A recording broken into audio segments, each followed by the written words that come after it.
అర్జునుని చూసిన దానవ శిల్పి మయుడు, అర్జున, నీ దయ వలన నేను అగ్నికి ఆహుతి కాకుండా బ్రతికాను. నేను దానవ శిల్పిని, చిత్ర విచిత్రమైన నిర్మాణాలు చెయ్యగలను. మీకు ఇష్టమైనది ఏదో చెప్పండి, చేస్తాను అన్నాడు.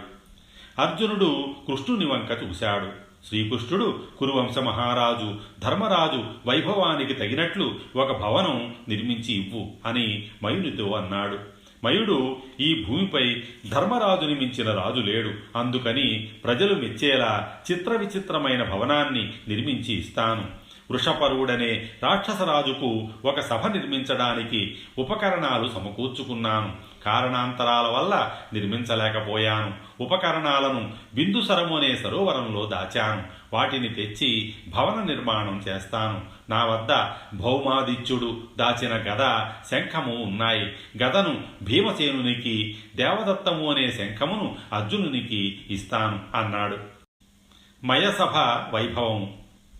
మయుడు బిందు సరోవరములో ఉన్న దూలాలు, కంభములను ఉపయోగించి చిత్ర విచిత్రమైన భవనాన్ని నిర్మించాడు.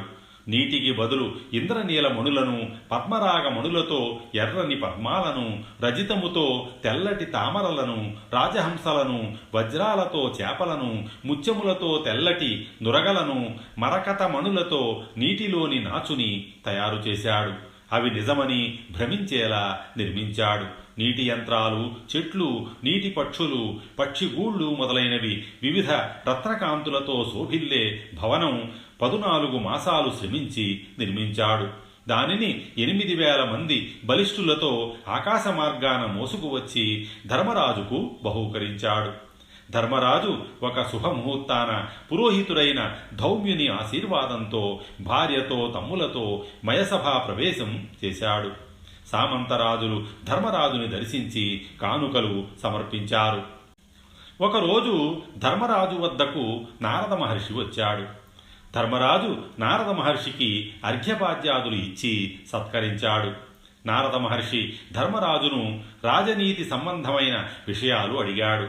ధర్మరాజా, నీవు ధర్మ మార్గము అనుసరిస్తున్నావు కదా, రాజకార్యాలను ధర్మనిష్టతో స్వబుద్ధితో అర్ధరాత్రి దాటిన తరువాత కూడా ఆలోచిస్తున్నావు కదా. రాజోద్యోగాలలో యోగ్యులను, స్థిరచిత్తులను నియమించావు కదా. సమర్థులైన బ్రాహ్మణులను, శాస్త్ర నియమాలు తెలిసిన వారిని మంత్రులుగా నియమించావు కదా.